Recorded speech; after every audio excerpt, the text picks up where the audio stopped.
This channel does not promote any violent, harmful, or illegal activities. All content provided by this channel is meant for an educational purpose only. টাকার লোভে প্রকৃতিকে অগ্রাহ্য করার ফল ভুগছে ডাবগ্রাম ফুলবাড়ির পোড়াঝাড়। মহানন্দার চর চুরি গেছে, বাঁধ কেটে পাকা রাস্তা তৈরি হয়েছে, টাকা উড়েছে বিস্তর। তাতে দুর্নীতির গন্ধ পাচ্ছে বিজেপি। কিন্তু মুখ্যমন্ত্রীর কড়া নির্দেশের পরও এমনটা কি করে হয় তারা প্রশ্ন তুলছে। স্থানীয় তৃণমূল নেতৃত্বে সাফাই, যা হয়েছে আগে হয়েছে, কিন্তু বিপদ সেটা কি ঘটেছে? দেখুন এক্সক্লুসিভ প্রতিবেদন।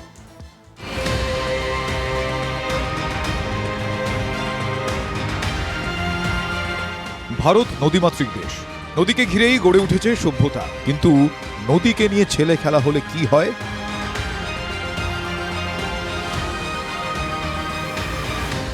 তার অবস্থা এই পোড়াঝাড়ের মতো হয়। ম্যানমেড বন্যায়, পরিকল্পিত বন্যায়। হ্যাঁ, একদমই ম্যানমেড। ডাবগ্রাম ফুলবাড়িতে মহানন্দার চর দখল হয়েছে, নদীর বাঁধ কেটে তৈরি হয়েছে রাস্তা। এখন তার ফল ভুগতে হচ্ছে। মহানন্দা এবার কাঁদিয়ে ছেড়েছে সবাইকে। আমার ঠিক বাপাশে এটা মহানন্দার বাঁধ, পোড়াঝাড় এলাকায় লম্বা বাঁধ, দীর্ঘ দূর থেকে নদীকে প্রোটেক্ট করছে। একই সঙ্গে বাঁধের এপারে যে বাসিন্দারা আসেন তাদের প্রোটেক্ট করতে এই নদী বাঁধ। এবং আমার বাঁদিকটাই যদি আমি দেখাই, এদিকেও কিন্তু দীর্ঘ এলাকা, যে পথে নদী আছে সেই পথেই বাঁধ রয়েছে। অথচ এই মাঝখানের এই অংশটা, যেখানটা আমি এই মুহূর্তে দাঁড়িয়ে আছি, এই অংশটা কাটা। অর্থাৎ বাঁধ কেটে রাস্তা তৈরি করা হয়েছে শুধুমাত্র এই বাঁধের ওপারে যে চরের জমি বিক্রির কারবার, সেই কারবারকে মদত দিতে। এখানে তো বাঁধ ছিল। হ্যাঁ, বাদ ছিল। বাঁধটা কেটে রাস্তাটা হয়। হ্যাঁ, না বাদ এরকমই ছিল, এরকমই লেভেল ছিল, বাদের উপর দিয়ে করেছে, রাস্তাটা করেছে। মহানন্দার জলের স্রোত ফের দুর্নীতির কঙ্কালটাকে সামনে এনে দাঁড় করিয়েছে।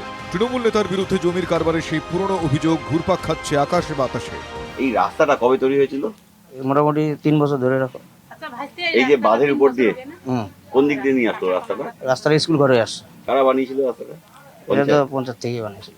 ডাবগ্রাম ফুলবাড়িতে এই জমি বিক্রির কালো কারবার কারো অজানা নয়। কিছুদিন আগে এ নিয়ে ক্ষোভ প্রকাশ করেছিলেন মুখ্যমন্ত্রী। ডাবগ্রাম ফুলবাড়ি তার মানে উদাহরণ। এবং আই এম সরি, ওখানে একটা ল্যান্ড মাফিয়া গ্রুপ তৈরি হয়েছে। তারা গভর্নমেন্টের সব জমি কাওয়াখালি থেকে শুরু করে বিক্রি করে দিচ্ছে, আর সব জমিও রেস্টোর করবে। এ নয় যে পাকা বাড়ি করে দিল বলে তাকে ছেড়ে দিতে হবে। নো, একটা কাককে মেরে না ঝুলিয়ে রাখতে হয়। তারপর 2-1 জন গ্রেপ্তার হন, 2-1 জনকে দল থেকে বহিষ্কারও করা হয়, কিন্তু ওই পর্যন্তই। ভোট রাজনীতির সাফল্যের নিরিখে উত্তরবঙ্গে এখনো এগিয়ে বিজেপি। পোড়াঝাড় যে এলাকায় অবস্থিত, সেই ডাবগ্রাম ফুলবাড়ি বিধানসভাও বিজেপিরই দখলে। 2021-এর পর গত লোকসভা নির্বাচনেও এই এলাকায় লিড পায় পদ্ম ব্রিগেড। 2026-এ তৃণমূল যখন উত্তরবঙ্গের জমি ফেরানোর আপ্রাণ চেষ্টা চালিয়ে যাচ্ছে, তখন পোড়াঝাড়ের গোপন কথা বাইরে আসায় শাসক দল পড়েছে অস্বস্তিতে। ইলিগ্যাল ভাবে এভাবে যেভাবে পুরো সময় হয়েছে, জিনিসটা ঠিক হয়নি। তার জন্য কিন্তু দল একটা কঠিন পদক্ষেপ ডাবগ্রাম ফুলবাড়িতে নিয়েছে। বাসিন্দারা তো নাম বলে দিচ্ছেন কোন কোন নেতা তাদেরকে টাকা নিয়ে বসিয়েছেন। সেগুলো হয়তো পুরনো, তৃণমূলই সেগুলো হয়তো পুরোনো দিনের হতে পারে। আমরা এই ধরনের ঘটনা ঘটতে দেবো না। 2 নেতাকে লোক দেখানো গ্রেপ্তার করেছেন, কিন্তু জমির কারবারও বন্ধ হয়নি। অনুরোধ করব মাননীয় মুখ্যমন্ত্রীকে, মানস ভূঁইয়া মহাশয়কে এবং প্রদীপ মজুমদার মহাশয়কে, 3 জনই একটু পোড়াঝাড়ে আসুন। ক্যামেরায় দীপায়নের সঙ্গে প্রসেনজিৎ, TV9 বাংলা, পোড়াঝাড়।